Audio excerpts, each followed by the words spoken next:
Hello everyone. While learning the text generation using GPT-2 models, as part of today's session we will be talking about sequence to sequence model with attention mechanism. What is sequence to sequence model with attention? It's one of the deep learning techniques which is very much powerful for tasks like specific tasks like summarization, translation, speech recognition, etc. This model consists of two major components, encoder and decoder, and attention mechanism in order to enhance the performance. What is sequence to sequence model? The architecture typically consists of encoder. What is an encoder? Actually, this consists of two neural networks. One is the encoder, the other one is the decoder. The neural network which processes the input sequence and compresses it into a context vector is called as the encoder. Most of the time or generally the context vector is of fixed size. Decoder, the second neural network that takes the context vector as input, that is output from the encoder is fed as input to the decoder, and this generates the required output sequence step by step. So, in traditional sequence to sequence models, the encoder is compressing the entire input sequence into a fixed length context vector. This could be always a problem because if I have a huge text and fixing it into a fixed length context vector will be tough, or we might lose the actual context there.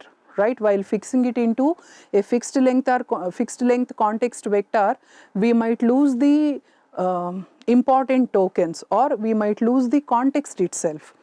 How are we going to prevent this one? Using attention mechanism.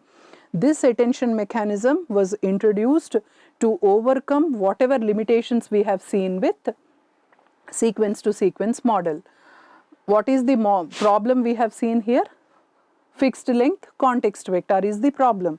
We are trying to avoid that by allowing the model to pay attention to different parts of the input sequence at each decoding step rather than relying on a single fixed length vector. So, you try to assign weights to the words as I keep on talking the same thing. Attention mechanism, as the word attention, you are going to decide which words are to be paid attention to and which words can be paid less attention and you can ignore them, right? That is the gist of this. The key idea behind attention is that decoder can dynamically focus on various parts of the encoder's hidden states. How the attention mechanism is working?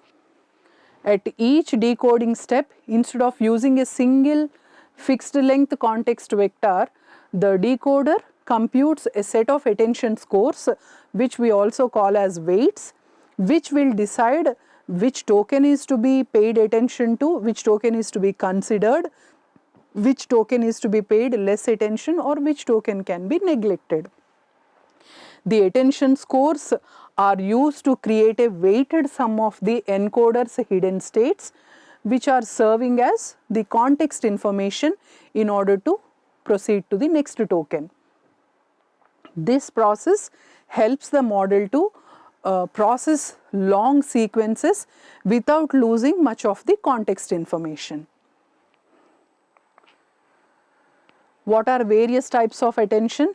Additive attention, multiplicative attention. In our previous sessions, we have talked about all these things. Let me just give simple thing. Additive attention proposed by Badanu and his team.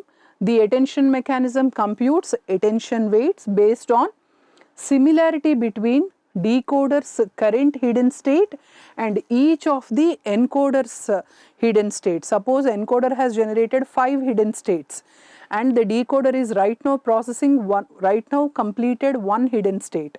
So, try to identify the relationship between these things and it computes the attention weights.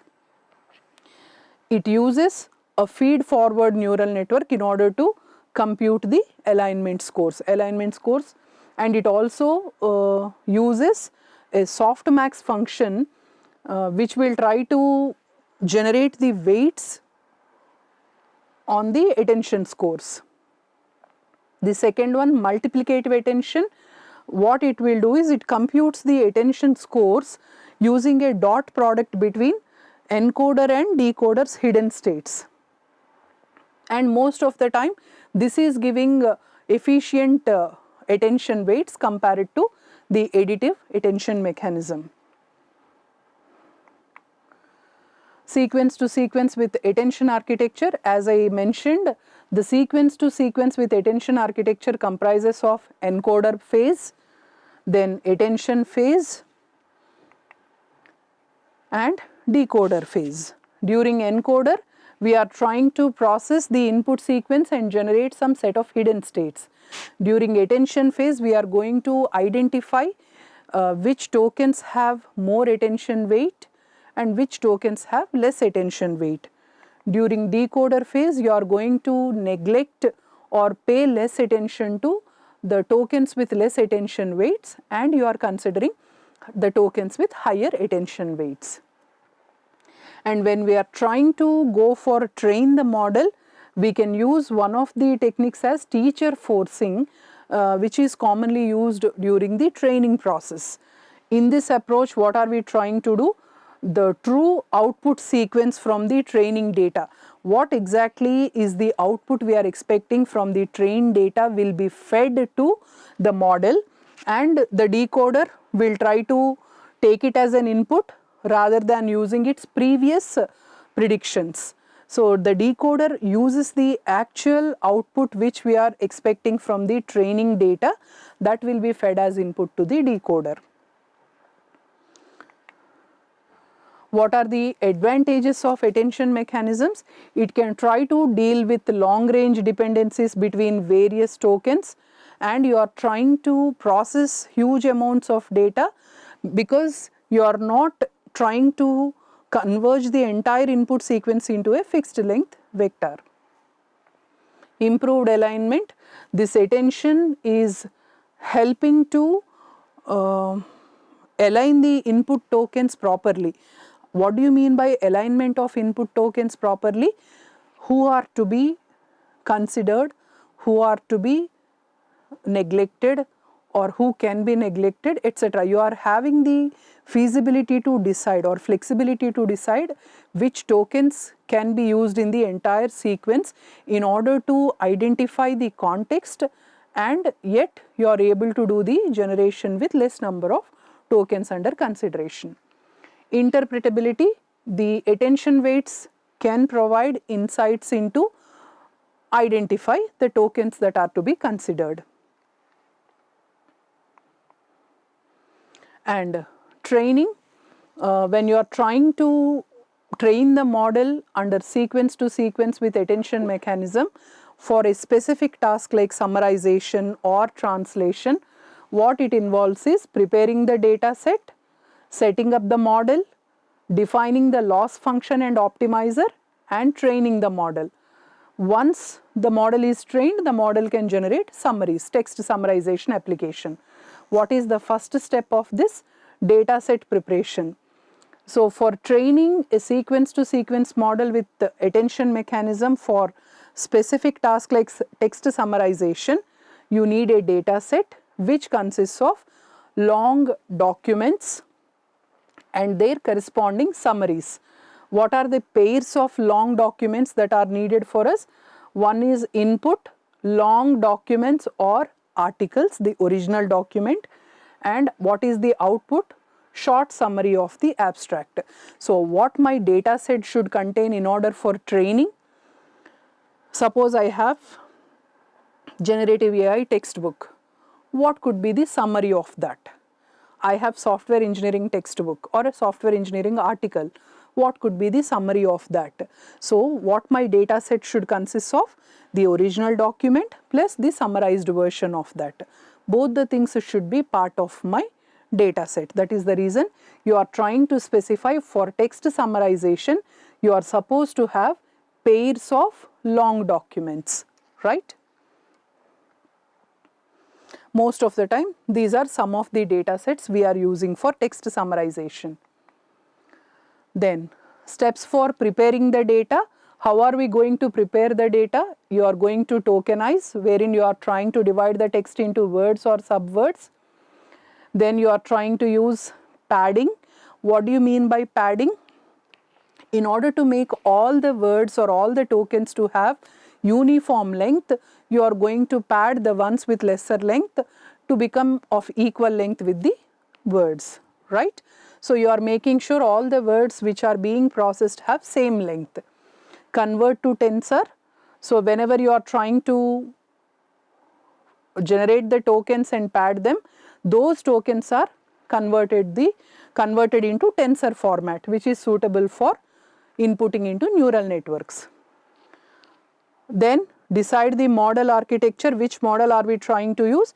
We are going to use sequence to sequence model with attention mechanism in this specific application. So what should I need to have if at all I am using this mechanism? Who is the encoder? Who is the attention mechanism? How do I decide the attention mechanism? Which one am I using? Am I going to use the additive or multiplicative? Which one am I going to use? And decoder. Because these two are neural networks, encoder and decoder, you need to decide which one you are going to use. Then once the model is set up, you are going to train the model. While going for that, you are going to decide what would be the loss function we use in order to compute the loss, and who is the optimizer in order to optimize the accuracy, and what kind of training mechanism we are using. In my examples, I have shown cross entropy loss, Adam optimizer, teacher forcing.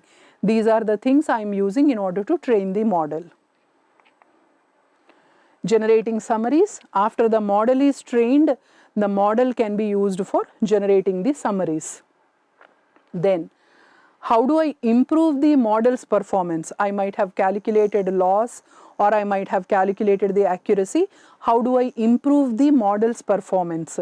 By using some of the pre-trained models like GPT-2, BART, etc., which can improve the performance of text summarization task.